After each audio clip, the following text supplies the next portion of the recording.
కోట్ల ఫండ్ వచ్చింది, reserve bank clearance రావడమే ఆలస్యం అంటూ ముగ్గులోకి దింపుతున్నాడు. ఈ భాగవతం మొత్తాన్ని కూడా హెచ్ఎంటీవీ బయటపెట్టింది. సాక్ష్యాధారాలతో సహా, సంభాషణలతో సహా మీ ముందుకు తీసుకొచ్చే ప్రయత్నం చేసింది.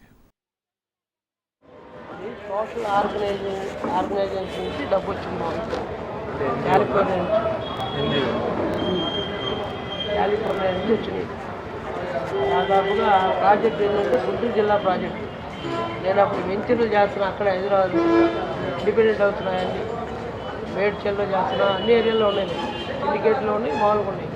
ఇప్పుడున్న హోమ్ మినిస్టర్ నాయన రెడ్డి, మేనరెడ్డి శంకర్రెడ్డి, నేను శ్రీనివాసరెడ్డి వాళ్ళ అల్లుడు, డిఎస్పీ వాళ్ళ అల్లుడు, అందరూ కలిసి సిండికేట్ అనమాట. అన్నిటిలో ఇండిపెండెంట్ అవుతుంది. అన్ని నాయి అపార్ట్మెంట్స్ కానీ అన్ని ఇండిపెండెంట్. డిఎస్పీ అన్నారు కదా, డిఎస్పీ జూబ్లీ హిల్స్ మాదాపూర్ చేస్తాడు ఆయన.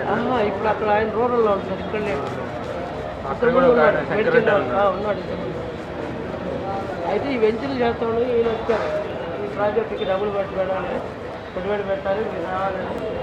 నా దగ్గర ఏంటంటే వెంచర్లకి మార్కెటింగ్ చేసుకుంటూ కమిషన్ తీసుకుంటాను. నా దగ్గర ఉంటున్నాడు. ఆమంతలో నాది office Yadagiri Reddy hospital opposite Hyderabad public school ఉంది కదా, దాని 3 ఆఫీసులు ఉన్నాయి, ఒకటి కాదు, ఓనే. అవి వచ్చి ఏంటంటే సబ్జెక్ట్ ఇచ్చారు, అక్కడికి వచ్చారు. రాయడం తీసుకొచ్చి వచ్చిన పేపర్స్ అన్ని తీసుకొచ్చి అప్లికెంట్ ఇచ్చి ఎక్స్ప్లెయిన్ చేశారని తీసుకున్నాం. అన్నీ ఓకే అయిన తర్వాత అగ్రిమెంట్ చేసుకున్నాను.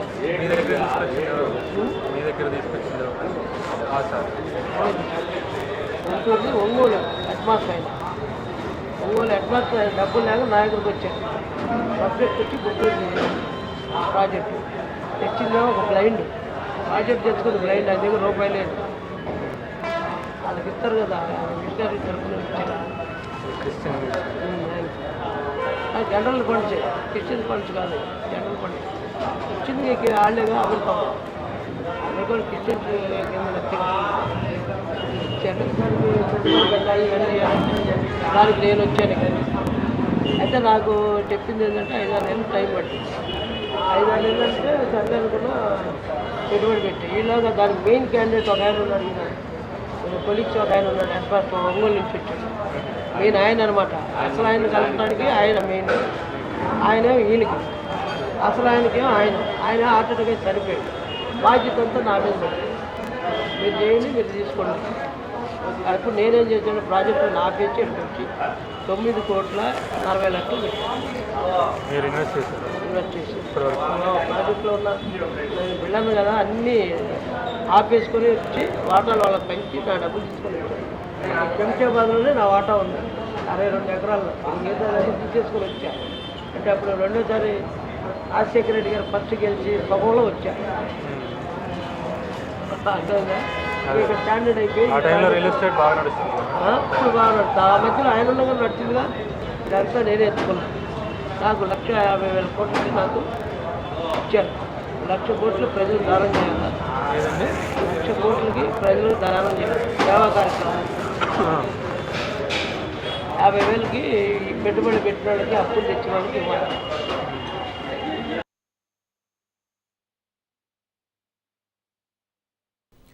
ఇక హెచ్ఎంటీవీ బయటపెట్టిన స్టింగ్ ఆపరేషన్తో కృష్ణా, గుంటూరు జిల్లాల్లో బాధితులు ఒక్కొక్కరే బయటకు వస్తున్నారు. ఇప్పటికే 170 మంది మోసపోయిన తరుణంలో కేటుగాళ్ల నిజస్వరూపాన్ని బయటపెట్టిన హెచ్ఎంటీవీపై ప్రశంసల జల్లు కురుస్తోంది. 100 మందిని స్కామ్ ఉచ్చు నుంచి బయటపడేశారంటూ హెచ్ఎంటీవీని ప్రశంసిస్తున్నారు ప్రజలు.